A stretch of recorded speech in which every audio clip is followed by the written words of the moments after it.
Power begins from within. If you're aware of who you are, if you're aware of what you're good at, what you're not good at, if you're able to see how emotions kind of govern your life, if you can learn what your weaknesses are and how to control them, you can't ever get complete control, but awareness is almost enough. Slowly through this process of knowing who you are and understanding other people and how they operate so you don't make stupid mistakes in life, you can increase that little tiny margin more and more and more, and you will be a person of power. Law number 1 in the 48 Laws of Power is called never outshine the master. And almost every single person in the world has violated that law, myself included. Basically how it works, you're so eager to impress your boss or whomever in your new job that you try so hard that you make him or her feel insecure. Like maybe you're younger and better than they are.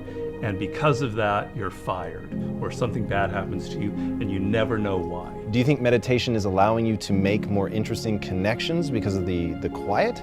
Yes, I mean, I'm not going to go too deeply into this. It's a theory of creativity that's not my own, but that I use a lot in Mastery. And basically the idea is that ideas are generated in the unconscious. They're not generated consciously. Your conscious mind is very limited what you can hold in your memory. Right. But unconsciously, in your subconscious, when you're asleep, when you're dreaming, the mind is filled with thousands upon thousands of ideas and things that are there, that are lingering there. And connections are being made all of the time. And occasionally those connections float up to your conscious mind and you have a brilliant idea about how to do something. 1 out of 10 people are like great manipulators. And there just takes one person and they can ruin your life. We were born with this natural talent. Every single person is born with this talent for getting inside the minds of other people. It's something that you're not even aware of. How do they need to conceive of that? To what end are they using that skill to make their own dreams come true? First thing is, you're not aware of this power that you have.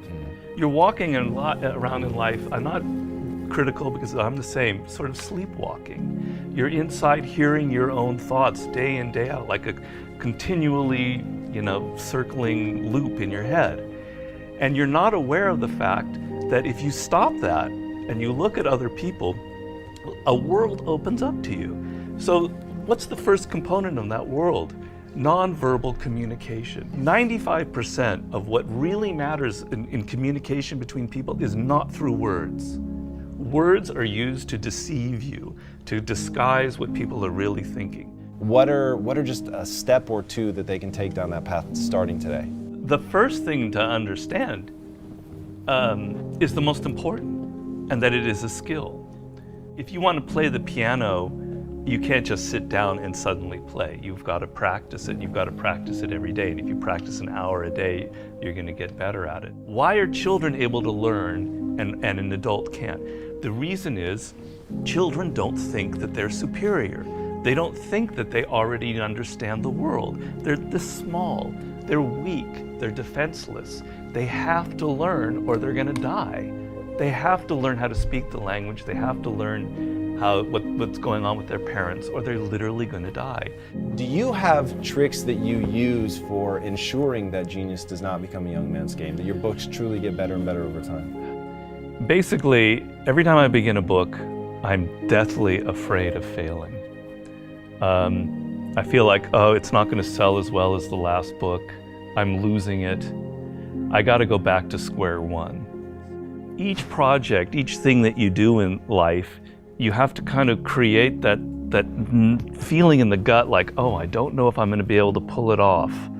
I don't know if I can go 12 rounds with Floyd Mayweather this time. I don't know it.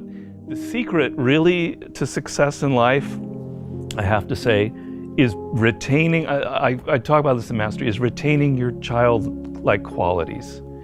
If you're completely a child, that's not going to work. Negative capability is rule number 1 for being a creative person. And if you don't follow anything else in Mastery, that would be enough. The ability to keep 2 ideas that contradict each other in your mind without feeling uncomfortable, without having to come to a conclusion. You can think about something without rushing to judgment and conclusion. You can be in the moment. You can say, well, it could be this, it could be that, it could be that. And you don't have to decide whether it's A, B, or C. You're open to adopting 3 or 4 different viewpoints. If you love music, don't quit your job and play guitar. Like, you're gonna have a hard time feeding your family. But you have advice for them. What is that advice? Yeah, but people say, live your passion. So these are cliches, and nobody changes their life based on a cliche. You've got to do hard work, and to do hard work, you have to have a roadmap. Somebody has to show you step to get there. Working for yourself, starting your own company, doing what you love should be everybody's goal. The process begins by first knowing what you really love. And believe me, I do a lot of consulting. A lot of people have no self-awareness. They don't even really know what it is that they were meant to do in life. They loved music when they were a kid, but then they got into law or whatever because of their parents, and then they don't know who they are anymore. Well, do I really like music? You got to go through that process first of figuring out what it is that really connects to you in a deep, visceral way, what you loved when you were a kid, what still excites you. Once you go through that and you understand it and you've got some clarity about it, okay, how do I incorporate that in my life? So if you're 23 years old, it's a little easier.